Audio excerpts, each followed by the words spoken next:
المصطفى وسلام على عباده الذين اصطفى أما بعد أعوذ بالله من الشيطان الرجيم بسم الله الرحمن الرحيم لقد كان لكم في رسول الله أسوة حسنة صدق الله العظيم. وقال النبي صلى الله عليه وسلم لا يؤمن أحدكم حتى يكون هواه تبعا لما جئت به أو كما قال عليه السلام. اللهم صل على سيدنا محمد وعلى آل سيدنا محمد وبارك وسلم. نبی کریم صلی اللہ علیہ وسلم کی ذات گرامی، آپ کی شخصیت کو، آپ کی زندگی کو اللہ پاک نے اسوہ نمونہ بنایا ہے. جیسے کہ اللہ نے قرآن کریم میں ذکر فرمایا کہ فی رسول اللہ اسوۃ حسنہ، کہ تمہارے لیے رسول اللہ صلی اللہ علیہ وسلم کی زندگی میں ایک بہترین نمونہ ہے. تو اللہ کے رسول صلی اللہ علیہ وسلم کی جو زندگی ہے وہ کامل زندگی ہے، مکمل زندگی ہے. جہاں آپ کی زندگی عبادات میں، معاملات میں، اخلاقیات میں اسوہ اور نمونہ ہے، گھریلو زندگی میں اسوہ اور نمونہ ہے، تو اسی طریقے سے اللہ کے رسول صلی اللہ علیہ وسلم کی زندگی اجتماعیت میں، خارجیت میں، اور یہ کہہ لیجیے کہ سیاست میں، ہر اعتبار سے اللہ کے رسول صلی اللہ علیہ وسلم کی زندگی نمونہ ہے. آپ نے ہر چیز کر کے بتلایا ہے کہ کس طریقے سے چیزوں کو کیا جاتا ہے اور کس طریقے سے چیزوں میں کامیابی حاصل ہو سکتی ہے. آپ کی زندگی کو اختیار کرنے سے کامیابی ملے گی اور چھوڑنے سے ناکامی ملے گی. بہرحال اگرچہ میرا موضوع فی نفسہ وہ نہیں ہے، تاہم موضوع کی تانیث کے لیے اور اس کی قوت کے لیے میں نے اس آیت کا انتخاب کیا ہے. نبی کریم صلی اللہ علیہ وسلم کو جو اللہ نے آئیڈیل اور نمونہ بنایا ہے، تو آپ صلی اللہ علیہ وسلم نے ایک بہترین لیڈر بن کر، ایک بہترین رہنما اور رہبر بن کر آپ نے بتلایا ہے کہ کس طریقے سے قوم کا لیڈر بنا جاتا ہے، کس طریقے سے قوم کا رہبر اور رہنما بنا جاتا ہے. آپ نے بدرجہ عدم بتلایا ہے. ظاہر ہے کہ چند ہفتوں سے جو سیاست کے موضوع پر بات چل رہی ہے، سیاست کا مطلب کیا ہوتا ہے؟ وہ اجتماعی نظام، وہ اجتماعی امور جو انسانیت کی فلاح اور اس کے فائدے اور کامیابی سے متعلق ہوتے ہیں، اس کا نام سیاست ہے. کہ بھئی جو انتظامی امور ہے، اجتماعی امور ہے، وہ ایسے منظم ہو جائے اور مرتب ہو جائے جس کے ذریعے سے قوم کو اور انسانیت کو فائدہ پہنچے. اس کا نام سیاست ہے. اب اگر کوئی اس مقصد سے ہٹ کر سیاست چلاتا ہے، کوئی اس مقصد کو چھوڑ کر ذاتیت کو سامنے رکھ کر اگر سیاست چلاتا ہے، تو ظاہر ہے کہ وہ خائن ہے، خیانت کرنے والا ہے، قوم کا رہبر اور امانت دار نہیں ہو سکتا. نبی کریم صلی اللہ علیہ وسلم نے بتلایا ہے کہ سیاست کیسے کی جاتی ہے اور سیاست کا کیا مطلب ہے، اور یہ کہ سیاست دین سے جدا نہیں ہے، دین کا ایک بہت بڑا حصہ ہے جو گزشتہ چند ہفتوں سے پیش کی جا رہی ہے. بات اللہ کے رسول صلی اللہ علیہ وسلم جب مکہ المکرمہ میں تھے، مسلمانوں کی تعداد کم تھی، اس موقع پر سورہ کافرون نازل ہو رہی ہے. جہاں تک عقیدے کا مسئلہ ہے، جہاں تک نظریات کا مسئلہ ہے، تو سورہ کافرون نے ہمیں سبق دیا ہے اور بتلا دیا کہ ہم کسی صورت میں سمجھوتا کرنے کے لیے تیار نہیں ہیں، کہ ہم تمہارے معبود کو مانیں، ہم تمہارے معبود کے سامنے جھکیں، تم جو جو چیزیں پیش کرو ہم اس کو قبول کریں، ایسا نہیں ہو سکتا۔ ہمیں اپنے مذہب پر عمل کرنے کے لیے آزادی دو، تم اپنے مذہب پر عمل کرنے کے لیے آزاد، لکم دینکم ولی دین۔ بعض لوگ سورہ کافرون کو انتہائی کٹرتا کے طور پر پیش کرتے ہیں کہ سورہ کافرون میں تو کافروں کو مخاطب کیا گیا ہے، اور یہ کہ مسلمان اور کافر کا کبھی تعلق قائم ہو ہی نہیں سکتا، ایسی بات نہیں، بلکہ اس کو دوسرے ناحیے سے دیکھا جائے کہ سورہ کافرون یہ بتلا رہی ہے کہ بھئی ہمیں آزادی دو، لکم دینکم ولی دین۔ ہمیں جب جس ملک میں ہماری تعداد اگر کم ہو، ہماری تعداد جس ملک میں اگر کم ہو تو ٹھیک ہے، ہم اسلامی ملک کا تقاضا نہیں کرتے ہیں، لیکن ہم اس بات کا تقاضا اور مطالبہ ضرور کریں کہ ہمیں اپنے مذہب پر عمل کرنے کی آزادی چاہیے، جو آزادی سورہ کافرون نے بتلائی، لکم دینکم ولی دین۔ اب دیکھیے جب اللہ کے رسول صلی اللہ علیہ وسلم مدینے میں تشریف لے گئے، حالانکہ مدینہ ایک اسلامی سلطنت قائم ہے، مدینے میں مسلمانوں کی تعداد زیادہ تھی، اور اللہ کے رسول صلی اللہ علیہ وسلم کو تمام نے اپنا امیر مقرر کر لیا تھا، تماموں نے آپ کے ہاتھوں پر بیعت کر لی تھی، آپ چاہے تو آنن فانن یہ آرڈر اور یہ فیصلہ نافذ کر سکتے تھے مدینے کی سرزمین پر کہ اب اگر کوئی دین چلے گا مدینے میں تو صرف دین اسلام چلے گا، ایک کافر بھی اس مدینے کی سرزمین پر باقی نہیں رہنا چاہیے، اگر اسلام قبول کرنا ہے تو مدینے میں رہو ورنہ مدینہ چھوڑ دو۔ اللہ کے رسول صلی اللہ علیہ وسلم نے اعلان کیا ہی، بلکہ آپ نے دیکھیے سیاست کا کتنا بہترین اس موقع پر رول ادا کیا، سیاست کا کتنا بہترین رول اور کردار اللہ کے رسول صلی اللہ علیہ وسلم نے ہجرت کرنے کے بعد ادا فرمایا۔ آپ نے کیا کیا کہ اس موقع پر مدینے کے اطراف میں ایک تو اللہ کے رسول صلی اللہ علیہ وسلم نے اسلام کا اعلان کیا، کلمے کا اعلان کیا، جو تازہ اعلان تھا مکے میں، تازہ اعلان تھا نہیں، 13 سال مکے میں محنت کی اور اس کے بعد پھر ہجرت کی مدینہ منورہ میں، تو تازہ اعلان تھا، تو ایک طرف تو مکے والوں کا خدشہ تھا کہ کفار و مشرکین کہیں مدینے پر حملہ نہ کر بیٹھے، تو دوسری طرف ان یہودیوں کا خدشہ تھا جو یہودی بنو قریظہ، بنو قینقاع اور اسی طریقے سے بنو نذیر، جو مختلف یہودیوں کے قبیلے تھے جو مسلمانوں کے شریک دشمن تھے، مگر اس کے باوجود اللہ کے رسول صلی اللہ علیہ وسلم نے ان کو ان کی دشمنی میں رہنے نہیں دیا، بلکہ ان سے محبت کا ہاتھ بڑھایا ان کے سامنے، چونکہ مدینے کے باشندے تھے، اس لیے اللہ کے رسول صلی اللہ علیہ وسلم نے تمام یہودیوں کو جمع فرمایا اور آپ نے ایک معاہدہ لیا کہ دیکھو تم اپنے مذہب پر عمل کر سکتے ہو، کوئی مشرک ہے، کوئی کافر ہے، مدینے کی سرزمین پر وہ اپنے مذہب پر عمل کر سکتا ہے، کسی کو مذہب پر کوئی رکاوٹ نہیں، ہاں لیکن ہم سب ایک ملک میں رہنے کی بنا پر، چونکہ مدینہ اس وقت کا ملک تھا، تو ایک ملک میں رہنے کی بنا پر اب ہم یکجان بن جائیں گے، اب اگر کوئی باہر کا فرد ہم پر حملہ کرے گا تو ہم ایک ساتھ مل کر اس کا جواب دیں گے۔ آپ نے بنیاد اس موقع پر اسلام کو نہیں بنا کہ بھئی اسلام مسلمان بنو ورنہ نکل جاؤ، نعوذ باللہ، ایسا مسئلہ نہیں، آپ اپنے مذہب پر عمل کر سکتے ہو، لکم دینکم ولی دین۔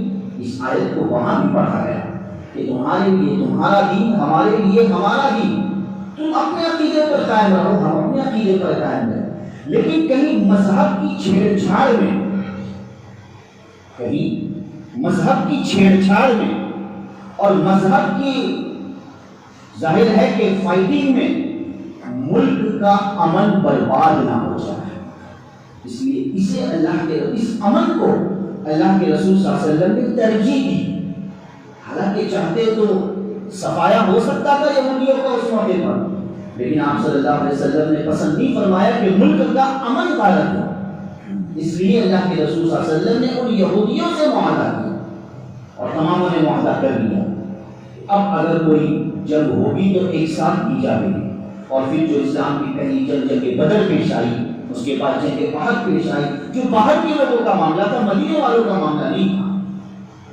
تو یہ اللہ کے رسول صلی اللہ علیہ وسلم نے ایک بہترین سیاسی رول ادا کیا کہ جب آپ امیر بن گئے، ظاہر بات ہے کہ آپ تو رحمت للعالمین سارے جہاں کے رحمت تھے، لیکن اس موقع پر چونکہ مدینے کے آپ امیر بن گئے تو آپ کی یہ ذمہ داری تھی اور آپ نے یہ بتلا دیا کہ اس ملک کی بقائیت، حفاظت اور اس کے امن کو بحال رکھنا یہ میری ذمہ داری ہے، چاہے یہاں اس ملک میں رہنے والے کتنے بھی مذہب سے تعلق رکھنے والے لوگ کیوں نہ ہوں۔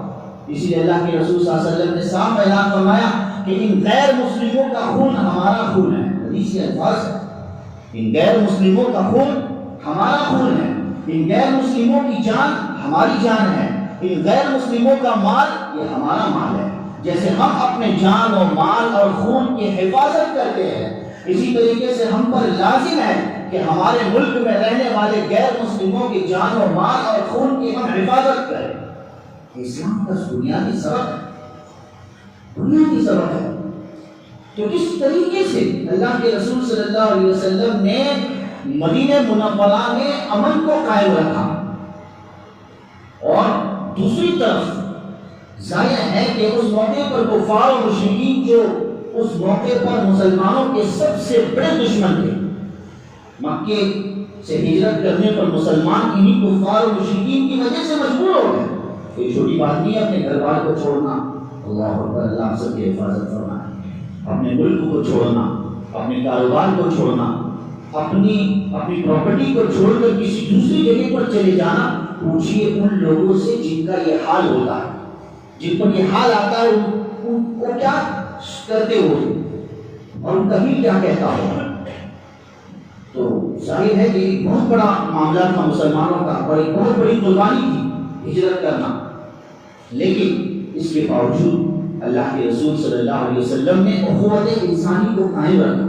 دیکھیے قوم کا لیڈر کیسا ہوتا ہے، اخوت انسانیت کو قائم رکھا اس موقع پر، جب کہ آپ مدینہ میں ہیں، مدینے کا ماحول خوشگوار ہے، مدینے کی فضا خوشگوار ہے، لیکن مکہ مکرمہ میں قحط پڑ گیا۔ مکہ مکرمہ میں کیا پڑ گیا؟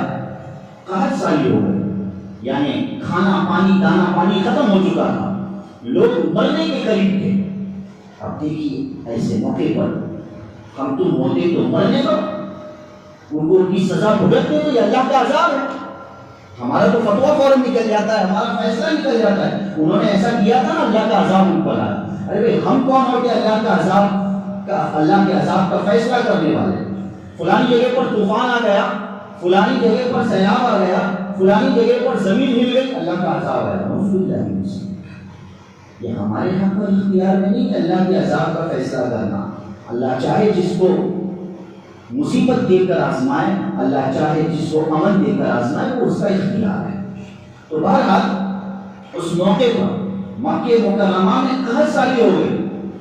اللہ کے رسول صلی اللہ علیہ وسلم نے مدینہ منورہ کے باشندوں کو جمع فرمایا، ریلیف نکالی، ریلیف نکالی جاتی ہے کہ نہیں؟ ریلیف نکالی، حدیث کے الفاظ ہے 500 دینار اس وقت کے اعتبار سے جمع کیے گئے، دینار سونے کو کہتے ہیں، اس وقت کے اعتبار سے 500 دینار جمع کیے گئے، اور مدینے کی طرف سے ایک ریلیف مکے والوں کی طرف بھیجی گئی۔ کس کی طرف؟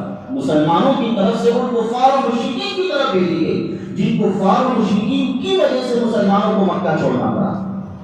500 دینار کی ایک بہترین ریلیف مدینہ منورہ کی طرف سے مکے والوں کی طرف گئی، اور اللہ کے رسول صلی اللہ علیہ وسلم از خود بانٹنے کے لیے نہیں گئے کہ میرا بھی نام آ جائے، میرا بھی فوٹو آ جائے۔ آج کل نہیں چلتا، اللہ حفاظت فرمائے، آج کل یہی حال ہے کہ میری نمائندگی ہو جائے، بھائی تھوڑا سا اچھا فوٹو لے لے بھائی، اچھا ویڈیو لے لے بھائی، ہاں میرا نام آنا چاہیے کل کے اخبار میں۔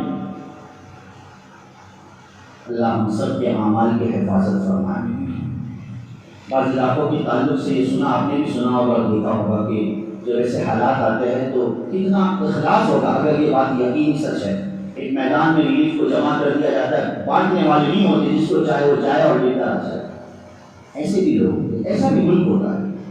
تو بہرحال اللہ کے رسول صلی اللہ علیہ وسلم نے وہ ریلیف 500 دینار کا کی امداد اس وقت کے ابو سفیان جو مکے کے سردار تھے، اس وقت کے ابو سفیان جو مکے کے سردار تھے، جو اسلام میں داخل نہیں ہوئے تھے، اللہ کے رسول صلی اللہ علیہ وسلم نے ان کے سپرد کر دیا کہ بانٹ دو مکی والوں.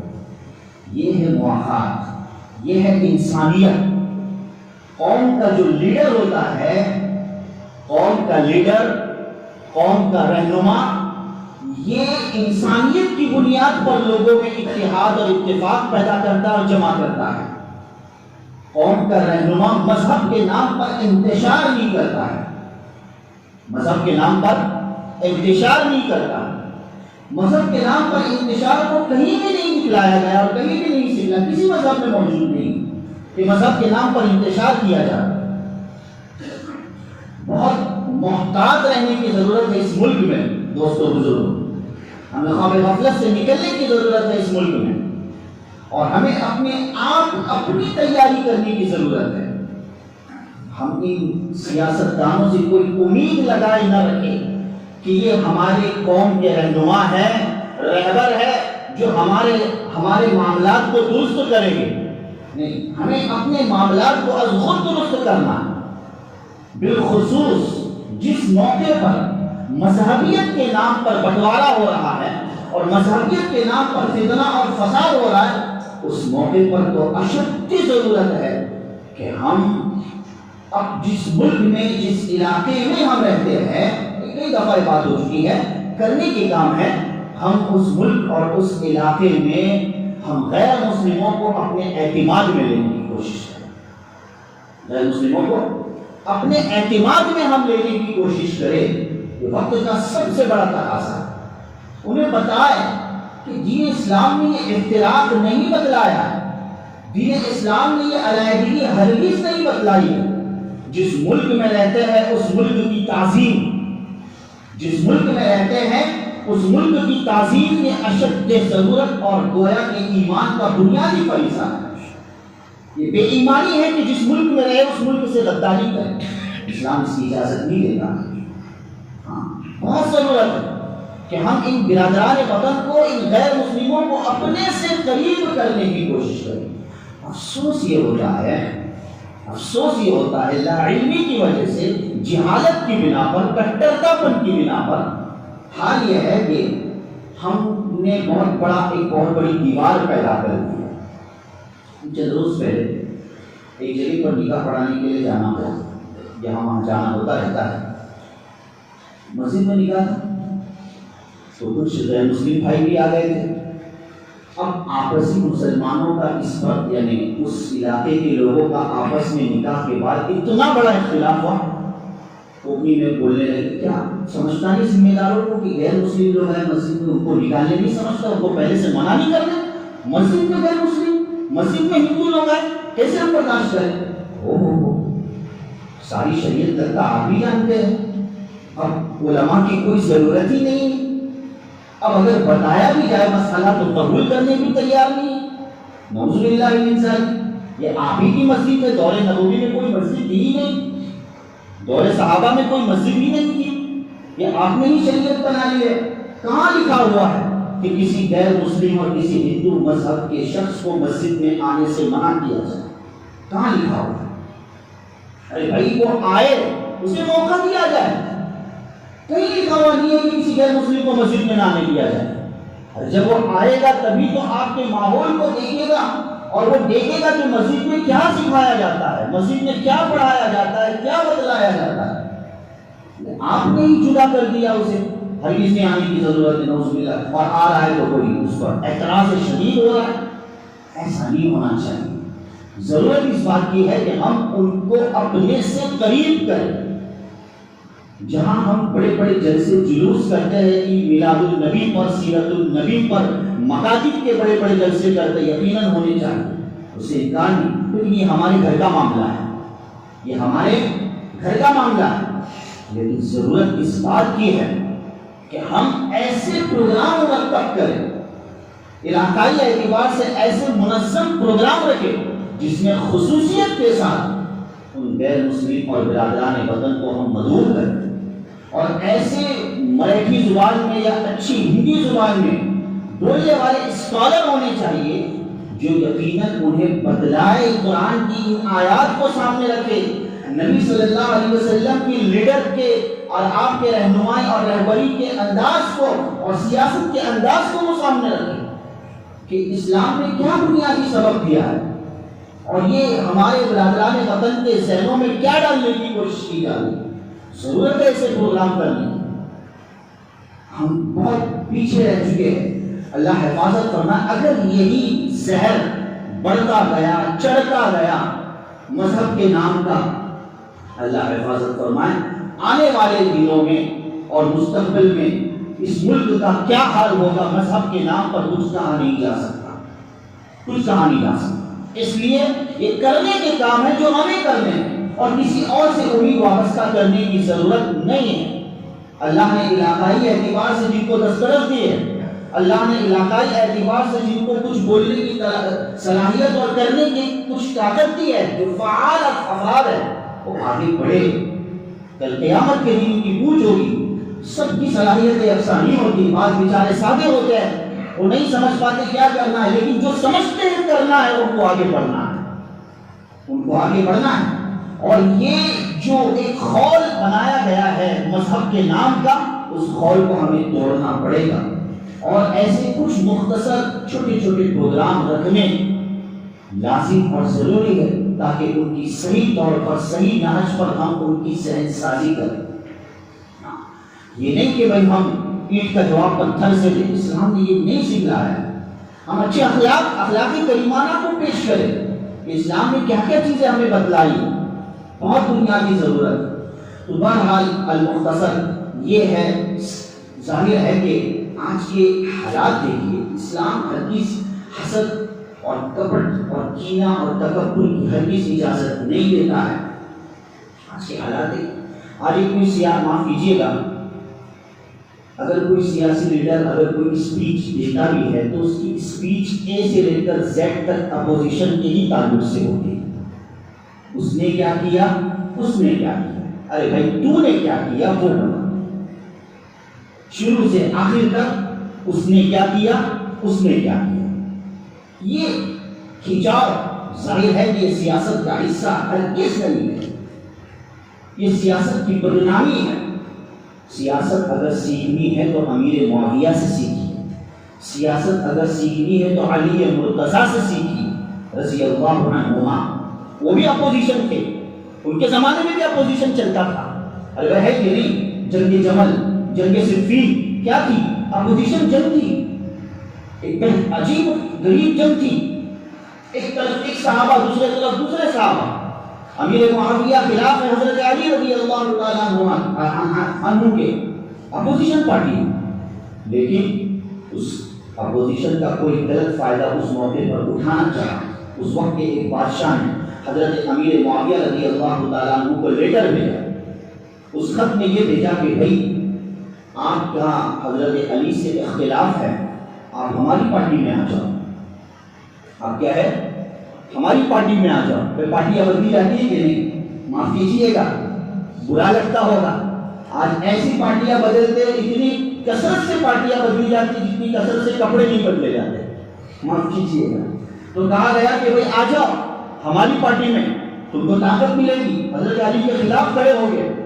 سنیے امیر معاویہ رضی اللہ تعالیٰ عنہ کے الفاظ اور کلمات جو تاریخ میں سنہرے اور رات میں بہترین انداز میں لکھنے کے قابل ہے۔ یقیناً حضرت امیر معاویہ رضی اللہ تعالیٰ عنہ نے کتا کہہ کر انہیں بادشاہ کو مخاطب کرتے ہوئے کہا کہ سن، کہ تو نے بہت بڑی جرأت کی ہے کہ جو تو نے مجھے یہ خط لکھ کر بھیجا ہے، اگر اس کے بعد اس قسم کی تو نے گستاخی کی تو حضرت علی کی صف میں سب سے پہلا جو سپہ سالار تیرے خلاف کھڑا ہوگا وہ میں ہوں گا۔ حالانکہ حضرت علی کے خلاف ہے، ان کے نظریات اور حضرت علی کے نظریات ملتے نہیں تھے، لیکن کوئی غیر فائدہ اٹھانا چاہ رہا تھا۔ تو دیکھیے اتفاق، ٹھیک ہے نظریات الگ ہو سکتے ہیں، میں نے اس سے پہلے بھی کہا انسان کے نظریات الگ ہو سکتے ہیں، بھائی ہر انسان ایک ہی چیز سوچے ضروری نہیں ہے، ہر ایک کے سوچنے کا زاویہ الگ ہے۔ اللہ تعالیٰ نے کسی کو زیادہ عقل دی، کسی کو کم دی، اللہ کی قدرت ہے، لیکن اس اختلاف کی وجہ سے انسانیت کا گلا گھونٹا جائے اور لوگوں کو پاگل اور بیوقوف بنایا جائے، یہ سیاست نہیں ہے، یہ سیاست نہیں ہے۔ سیاست تو ایک صاف شفاف دین کا ایک بہت بڑا حصہ ہے۔ اللہ تعالیٰ ہمیں اس کی صحیح سمجھ نصیب فرمائے اور ملک کے عمل کو اللہ تعالیٰ باقی رکھے۔ آمین یا رب العالمین۔ وآخر دعوانا